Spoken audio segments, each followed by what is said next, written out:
So I went back and watched a video about me canceling on couples, and I've gained some more experience that I want to share. 2019 has been a rough year. I had to cancel on 38 weddings this year. So it's been very scary. It's been very expensive.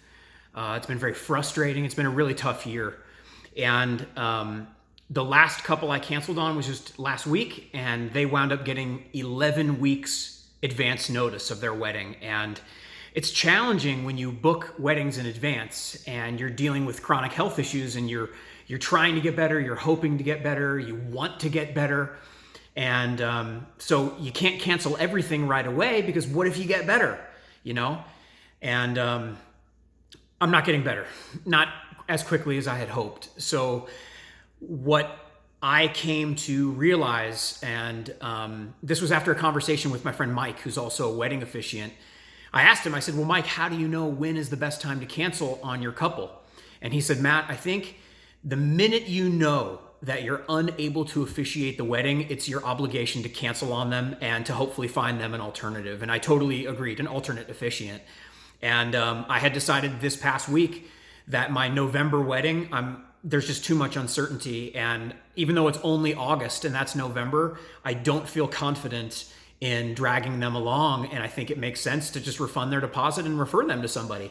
And I actually referred them to Mike, who I just mentioned, and he's going to take great care of them.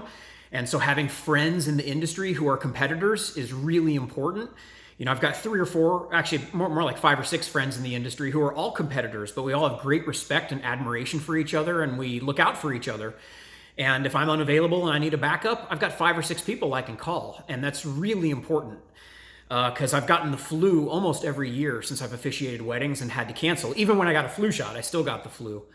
So my 2 cents for today is it's our obligation to cancel on the couple the second we know that we will be unable to officiate the wedding. And sometimes that's only 48 hours in advance, and sometimes it's many months in advance. And it just unfortunately goes how it goes. But what I've done that I would encourage anyone to do is find them at least 1 or 2 alternate officiants and make the introduction. So that way they don't have to get online and they don't have to start making calls to find someone. They immediately have 1 or 2 people they can talk to.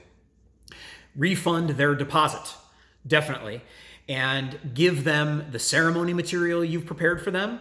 And if you're like me and you take really copious notes during your appointments with the couples, I also email them the appointments, the notes that I took from our appointment, so that they can give those notes to their new alternate officiant and make that person's life a little easier.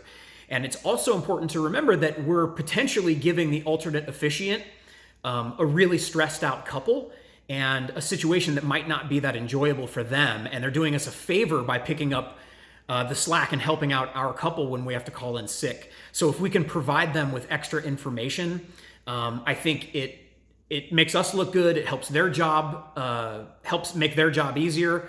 It makes it so the couple doesn't have to rehash absolutely everything if they don't want to. So that's my 2 cents for today.